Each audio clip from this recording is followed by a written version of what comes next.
On a disastrous final day of the court case between the Duke of Delusion and the Daily Mail, a series of intimate, personal, and highly embarrassing Facebook messages between Mr. Mischief himself and Ms. Griffiths were revealed in court. Guys, these old Facebook messages just dropped in Prince Harry's court case like a bomb nobody saw coming, and suddenly the whole privacy battle he's been fighting feels completely different. It's 2011, Harry's still very much the single prince living that wild post-military life, and he's swapping flirty notes with Charlotte Griffiths, a Mail on Sunday journalist. Sugar, he calls her. She hits back with Mr. Mischief and CG String, talking about movie snuggles and a fun weekend of naughtiness. Kisses at the end of every message. Harry says he only met her once, didn't realize she was press at the time, and cut contact the second he figured it out. But here's the part that stands out. These exchanges went on for weeks, and they just got read out loud in a London courtroom this week while he's suing the very paper she worked for. At first it sounds like harmless old banter between two people who partied in the same circle. Until you look closer. Harry's spent years testifying that he kept journalists at arm's length, that he never got personal, that the press was always the predator, and he was strictly the prey. Now those words are on the record, and the defense is using them to chip away at his credibility. And this is where things get interesting, because the case itself is all about unlawful information gathering. Phone hacking, blagging, the kind of stuff Harry says destroyed his trust in the media and pushed him and Meghan out of the UK. Yet these messages paint a picture of a much more relaxed, social Harry, who was texting a tabloid writer like she was just one of the crew. You can almost feel the shift happening in real time. Publicly, the Sussexes have built this image of two people who had to flee for their sanity, who chose Montecito to raise Archie and Lilibet away from the flashbulbs and the leaks. Behind the scenes, though, or at least the version leaking out now, there's this sense of old ghosts refusing to stay buried. Harry's always said the royal machine and the press machine work together to make their lives hell. But some people watching this unfold are starting to wonder how much of that story still holds when your own past texts are being used against you in the very courtroom where you're trying to prove the press went too far. And here's the layer that makes it even more layered. Meghan's been right there through every filing, every statement, every carefully worded Instagram post about protecting their family's peace. She's the one who's spoken most openly about how the media scrutiny nearly broke her. Now, with this twist landing right in the middle of the case she helped push forward, observers are noting a different kind of energy coming from the Sussex camp.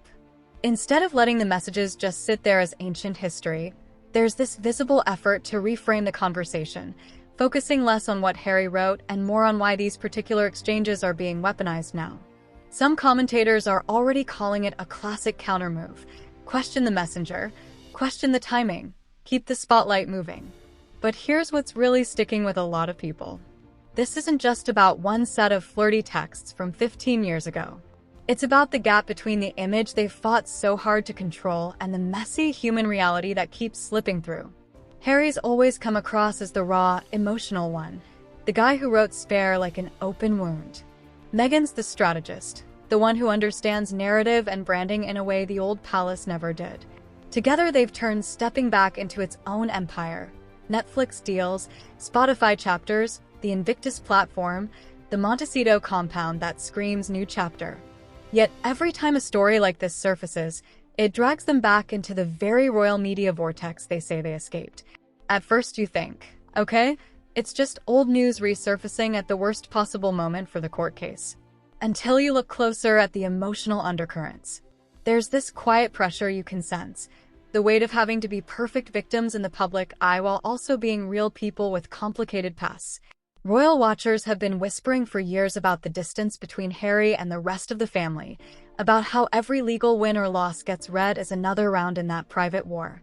Now add in the fact that these messages are coming out while Harry's still fighting to prove the press invaded his privacy, and it starts to feel like the story underneath the story is about control.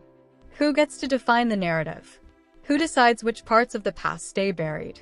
And this is where the whole thing starts feeling bigger than one lawsuit. The Sussex brand has always been built on authenticity, raw honesty, breaking cycles, choosing family over duty. But authenticity cuts both ways. When those texts popped up, some corners of the internet lit up with gotcha energy, others with sympathy, and a whole lot of people just sat back going, wait, so even the people who left the firm still carry pieces of it with them. The contradictions are everywhere. Harry railing against the tabloids while once calling a tabloid writer sugar. Meghan talking about protecting their children from the same machine that's now dissecting her husband's old messages in open court. You start connecting the dots, and it's hard not to feel like something larger is simmering. The royal family's been mostly silent on all this, but the palace machine has a long memory. The press has its own score to settle. And the Sussexes, sitting in Montecito, building their independent life, are still tethered to every headline, every filing, every old text that surfaces.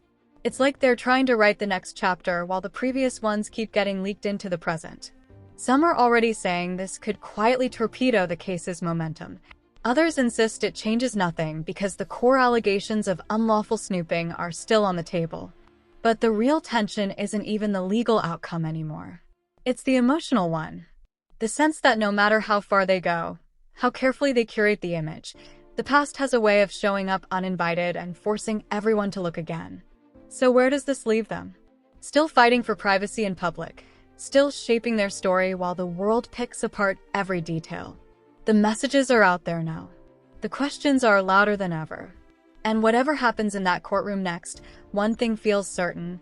The lines between yesterday's prince and today's father, between victim and strategist, between the life they left and the one they're building, just got a whole lot blurrier.